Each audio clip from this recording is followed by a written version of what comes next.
نوح نے کہا کہ اللہ کا نام لے کر کہ اسی کے کرم سے اس کا چلنا اور ٹھہرنا ہے، اس میں سوار ہو جاؤ، بے شک میرا پروردگار بخشنے والا ہے، مہربان ہے۔ اور وہ ان کو لے کر طوفان کی لہروں میں چلنے لگی۔ لہریں کیا تھیں؟ گویا پہاڑ تھے۔ اس وقت نوح نے اپنے بیٹے کو جو کشتی سے الگ تھا پکارا کہ بیٹا ہمارے ساتھ سوار ہو جا اور کافروں میں شامل نہ ہو۔ اس نے کہا کہ میں ابھی پہاڑ سے جا لگوں گا، وہ مجھے پانی سے بچا لے گا۔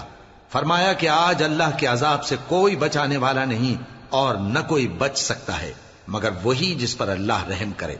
اتنے میں دونوں کے درمیان لہر حائل ہو گئی اور وہ ڈوب کر رہ گیا، اور حکم دیا گیا کہ اے زمین اپنا پانی نگل جا اور اے آسمان تھم جا، اور پانی خشک ہو گیا اور کام تمام کر دیا گیا، اور کشتی کوہ جودی پر جا ٹھہری، اور کہہ دیا گیا کہ بے انصاف لوگوں پر لعنت۔ اور نوح نے اپنے پروردگار کو پکارا اور کہا کہ پروردگار، میرا بیٹا بھی میرے گھر والوں میں ہے، تو اس کو بھی نجات دے، تیرا وعدہ سچا ہے اور تو بہترین حاکم ہے۔ اللہ نے فرمایا کہ اے نوح، وہ تیرے گھر والوں میں نہیں ہے، وہ تو سراسر بدعمل ہے، تو جس چیز کی تم کو حقیقت معلوم نہیں اس کے بارے میں مجھ سے درخواست ہی نہ کرو، اور میں تم کو نصیحت کرتا ہوں کہ نادان نہ بنو۔